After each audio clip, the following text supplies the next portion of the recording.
अस्सलाम वालेकुम वीवर्स। 9 मुहर्रम की ये रात है, जब तक आपको ये व्लॉग मिलेगा तो 9-10 गुजर चुकी होगी। बड़ी मुश्किल से हम यहाँ पहुँचे हैं। ट्रैफ़िक पीछे से बड़ा जाम था और दूसरा रोड भी बंद था जुलूस की वजह से। आप ये देख सकते हैं हम अल-मोहसिन के सामने से गुजर रहे हैं। अल-मोहसिन पर मजलिस होगी, मौलाना अली रज़ा रिज़वी मजलिस पढ़ेंगे, तो सारे इंतज़ामात हैं। नीपा का पूरा रोड बंद था तो तकरीबन 30 to 40 मिनट्स लगे हमें यहाँ पहुँचने में, जबकि नॉर्मल डेज़ में हम 15 to 20 मिनट्स में पहुँच जाते हैं। खैर फाइनली हम पहुँच गए। हम 9 की जो शब है, शब आशूर, वो एक अहमियत और इफ़ादियत रखती है। जब मौला हुसैन ने मोहलत तलब की थी तो मोहलत दरअसल सामने वालों को दी थी और ख़ुद जो है वो तिलावत कलाम इलाही में मसरूफ़ थे, तमाम असहाब हुसैन और अंसार हुसैन और औलाद हुसैन, और वो अपने आप को तैयार कर रहे थे कि किस तरीके से सब जो है वो कल यानी 10 मुहर्रम को जो है वो इमाम हुसैन अलैहिस्सलाम के ऊपर अपनी जान का नजराना पेश करेंगे। बेशक ये रात जो है बहुत इम्पॉर्टेंट है। और अब हम दाखिल हो चुके हैं चोली में। आप look at the environment and vibe के लोग अज़ादार आ रहे हैं मुख्तलिफ़, और सारे इंतज़ामात चल रहे हैं। ये स्टार्ट अभी बिल्कुल रश नहीं है इतना, लेकिन अभी कोई देखें आप, ये सिक्योरिटी के भी इंतज़ाम काफ़ी अच्छे हैं कि चेक एंड बैलेंस रखा हुआ है। तो अभी यहाँ रश नहीं है, लेकिन अभी जब जुलूस बरामद होगा तो ठीक ठाक रश हो जाएगा कि चलना मुश्किल हो जाता है। तो जो आज की शब है उसकी एक इम्पॉर्टेंस और एक सिग्निफिकेंस इम्पॉर्टेंट है, वो यही कि किस तरीके से आप अताते इमाम हुसैन अलैहिस्सलाम यानी वक्त के इमाम की अतात करते हैं और अपनी जान का नजराना पेश करते हैं उनके अनुसार। तो बस इसी रात जो है वो कुछ अमाल भी हैं जो हम अंजाम दे चुके हैं, किताबों में मौजूद हैं। जी, अब हम जो हैं आप ये देख सकते हैं कि मुख्तलिफ़ जगहों पे सबीले हैं। अभी हम इस वक्त जा रहे हैं अज़ा ख़ाने में, जो 40 अज़ा ख़ाने होते हैं, वहाँ पर हम शम्मा रोशन करते हैं और अगरबत्तियाँ जलाते हैं। तो ये वो अमल हम करने जा रहे हैं। और आप देख सकते हैं जगह जगह सबीले हैं, तबरुकात इमाम हुसैन अलैहिस्सलाम, न्याज़ इमाम हुसैन अलैहिस्सलाम बट रही है। तो and look at the situation कि अब आहिस्ता आहिस्ता वक्त जैसे जैसे आगे गुजर रहा है तेज़ी के साथ, तो लोगों का रश भी बढ़ रहा है। जो आउटसाइडर्स जो हैं मेजॉरिटी वो यहाँ आते हैं, यहाँ के रेजिडेंट भी होते हैं, कुछ यहाँ लोगों के रिश्तेदार होते हैं तो वो पहले से ही आ जाते हैं। तो वो एक जिसको जैसे आसानी का सिलसिला है। यहाँ मुख्तलिफ़ ज़ियारात भी हैं। तो अब ये देखें आप, यहाँ पे इमाम हुसैन अलैहिस्सलाम की न्याज़ का इंतज़ाम है। और ये जो रश है ना, नॉर्मल डेज़ में यहाँ बिल्कुल रश नहीं होता, आप आराम से वॉक कर सकते हैं, लेकिन इस वक्त यहाँ पे चलना मुश्किल हुआ है कि कहना पड़ रहा है कि हमें रास्ता दीजिए और हम आगे जाना चाहते हैं। तो हम अब इस वक्त जो हैं वो वही जो अमल है 40 अज़ा ख़ाने का वो करने जा रहे थे। ये है आशूर ख़ाना, जिसका मुझे पहली बार पता चला। मुझे इससे पहले नहीं पता था कि यहाँ कोई आशूर ख़ाना करके भी कोई जगह है, ज़ियारत है एक तरह की। तो ये सिर्फ शब आशूर ही ओपन होता है।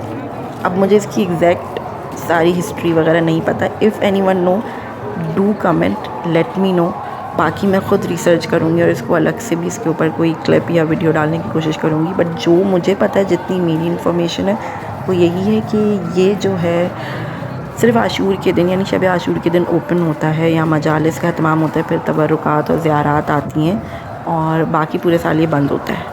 तो that is very new for me also, and definitely आप लोग के लिए भी नई चीज़ होगी। जो वहाँ रहते हैं उनको तो पता होगा, लेकिन जो नहीं रहते उनके लिए शायद नया होगा। जैसे मैं बिल्कुल मतलब हैरान और परेशान हो के कि ऐसा क्यों है। तो ऐसा ही है कुछ। बाकी रिसर्च करेंगे, सच जानने की कोशिश करेंगे कि क्यों है, क्या इसके पीछे हिस्ट्री है। हम अब अंदर दाखिल हो रहे हैं। अंदर एक डिफरेंट ही माहौल था। जो एक रेड लाइट टेक्निक के ज़रिए इन्होंने वहाँ पर जो है वो एक मतलब एक इफ़ेक्ट क्रिएट किया हुआ था। तो एक डिफरेंट सी वाइब आ रही थी, एक डिफरेंट सी फीलिंग्स थी, स्पिरिचुअलिटी वाला फैक्टर डिफरेंट था, आप देख सकते हैं। तो ये सामने जो है वो अलम है और ये आशूर ख़ाना है सामने। यहाँ से मजलिस पहले होगी, मजलिस के बाद जो है यहाँ से ज़ियारात बरामद होती हैं, ज़ुलजना और दीगर अलम और दीगर और दूसरी तबरुकात और ज़ियारात बरामद होती हैं। तो अभी तो लोग बैठे हुए हैं, सेटलमेंट मतलब सेटिंग आउट कर रहे हैं कि सेट कहाँ बैठना है, किस तरह यहाँ मजलिस होगी। मजलिस के बाद तो ये कभी बड़ी लंबा यहाँ पर अभी सिटिंग है। तो खैर हम तो यहाँ पर ज़ियारत करके देख कर जो है वो वापस आ गए थे। तो बस आज की शब यही है, गिरिया, पुरसादारी और कुछ मखसूस अमाल जो अमूमन मगरिब के बाद सब कर लेते हैं। और साथ साथ जो है वो آج کی رات جو ہے ہم پرساداری میں ہی گزارتے ہیں، تمام مومنین، تمام عزادار، اور گریہ کرتے ہیں، ساری رات جاگ کے گزارتے ہیں میجورٹی جو عزادار ہیں۔ پھر کل کا دن جو ہے وہ عاشور کا دن ہوتا ہے، پھر جو ہے وہ جلوس برآمد ہوتے ہیں، تو وہ مرکزی جلوس میں جاتے ہیں۔ تو اس رات کی جو امپورٹنس ہے وہ یہی ہے کہ آپ اپنے آپ سے مراد امام حسین علیہ السلام نے اپنے ساتھیوں سے جو ہے وہ اپنی بیعت اٹھا لی تھی، لیکن شمع جو ہے وہ گل کر دی تھی، یعنی چراغ گل کر دیتا، لیکن جب شمع دوبارہ جلائی گئی ہے مولا عباس کے ذریعے سے، تو مولا نے دیکھا کہ تمام ساتھی وہیں کے وہیں بیٹھے ہیں اور سب نے اپنی تلوار اپنی گردن پر رکھی ہوئی تھی، وچ مینس کہ وہ اپنی بیعت کو ری پلیجڈ کر رہے ہیں، اپنے عہد کو دہرا رہے ہیں، اپنی وفا کا اظہار کر رہے ہیں۔ جی، اب یہ جلوس برآمد ہو چکا ہے، جلوس کی دستہ بندی ہو چکی ہے، اسکاؤٹ لیڈ کر رہے ہیں، جو طریقہ ہوتا ہے اسکاؤٹ کا لیڈ کرنے کا، رسی سے پہلے جو ہے وہ رستہ بنایا جاتا ہے، پھر میڈیا بھی موجود ہے، آپ دیکھ سکتے ہیں۔ تو یہ جلوس برآمد ہو رہا ہے، اسکاؤٹ وغیرہ جو ہے، بیسکلی یہ جگہ نا کنجسٹڈ ہے، یہاں پر ظاہر ہے گھر بنے ہوئے ہیں، ریزیڈنٹ علاقہ ہے، تو وہاں پہ جلوس نکالنا it's a very tough task. تو میرے خیال میں اسٹرانگ اسکلز آف مینجمنٹ اور لیڈرشپ کہہ لیں، اور ایک پراپر آرگنائز وے میں نکالنا ہوتا ہوگا کہ کہیں کسی کو کوئی پرابلم نہ ہوتی، بہت اچھے طریقے سے مینج کرتے ہوئے یہاں سے یہ نکلے گا، اور پھر پورے میرے خیال میں چولی کا گرد لے کے یہ ایک جگہ جا کے ختم ہو جائے گا۔ تو یہ دیگر زیارات ہیں، آپ دیکھ سکتے ہیں، علم مولا عباس اور دیگر علم اور دیگر زیارات، ذوالجناح بھی اس میں برآمد ہوتے ہیں۔ تو یہ ساری چیزیں ہیں، آپ دیکھ سکتی ہیں، سفید علم بہت سارے بڑے خوبصورت ہیں، لیکن اس میں ایک علم ہے جو ریئل فلاور کا ہے، which was high light of the whole جلوس، بہت خوبصورت علم تھا، وہ بیچ میں آپ دیکھ سکتے ہیں، بڑا ہی خوبصورت تھا اور بہت خوبصورت خوشبو آ رہی تھی، کیونکہ وہ موتیا کا پھول تھا، بڑی ڈیلیکیٹ اور بہت آرٹسٹک وے میں اس کو ڈیکوریٹ کیا گیا تھا۔ یہ اٹس آرٹ، آئی مسٹ سے کہ یہ ایک آرٹ ہے، آپ کی کریٹیوٹی یہاں پہ جھلکتی ہے کہ کتنی کریٹیوٹی سے آپ اپنی عقیدت کا اظہار کر رہے ہیں۔ تو یہ وہ سارا سلسلہ ہے، بہت خوبصورت یہ علم تھا۔ دیگر زیارات بھی ہیں، اور تابوت امام حسین علیہ السلام کی زیارت بھی آپ کو بھی، یہ دیکھیے آ گیا ہے تابوت زیارت امام حسین علیہ السلام۔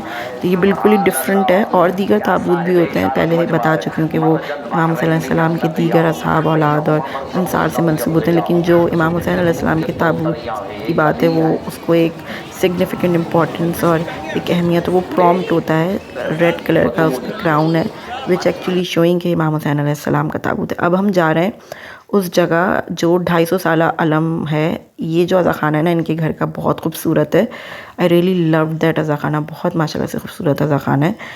تو اب ہم یہاں سے آگے کی طرف جا رہے ہیں، جہاں 250 سالہ علم موجود ہے، علم کی زیارت موجود ہے، جو سلطنت اود پور کا ہے، سید حاجی نیاز احمد صاحب ہیں، ان کے گھر کا یہ عزا خانہ ہے، اور وہاں وہ زیارت رکھی ہے۔ 250 سالہ پرانا علم ہے، مٹی کا ایک علم ہے، ظاہر پہلے زمانے میں مٹی کو، پیور فارم آف مٹی کو گوند کے جو ہے وہ علم کی شکل دی جاتی تھی۔ ہیئر از دا زیارت، تو یہ وہ زیارت ہے، یہاں منت لوگ اپنی بڑھاتے ہیں اور پوری بھی ہوتی ہے، میری بھی بہت بار پوری ہوئی ہے۔ اور اس کے بعد اس کا ایک طریقہ ہے جو لکھا ہوا ہے، اب ابھی آپ دیکھیں گے، یہ دس از دا ہول میتھڈ کہ آپ کس طریقے سے زیارت مان سکتے ہیں، وہ منت مان سکتے ہیں، اور منت ماننے کے بعد جو ہے وہ اس کو پورا کر سکتے ہیں۔ تو اس میں یہ دیکھیں، یہ سارا لکھا ہوا ہے، 250 سال سے زیادہ قدیم، اور اندر جو ہے وہ اب آپ کو علم کی زیارت نظر آئے گی۔ ہیئر از دا علم، یہ ہے وہ علم جہاں لوگ آ کے اپنی منت طلب کرتے ہیں اللہ کے حضور، اس کے توسل سے، اس سے نہیں، اس کے توسل سے اللہ تعالیٰ کے حضور۔ یہ خوبصورت امام بارگاہ ہے۔ اب ہمیں اجازت دیجیے، لائک کیجیے گا، شیئر کیجیے گا، تھینک یو۔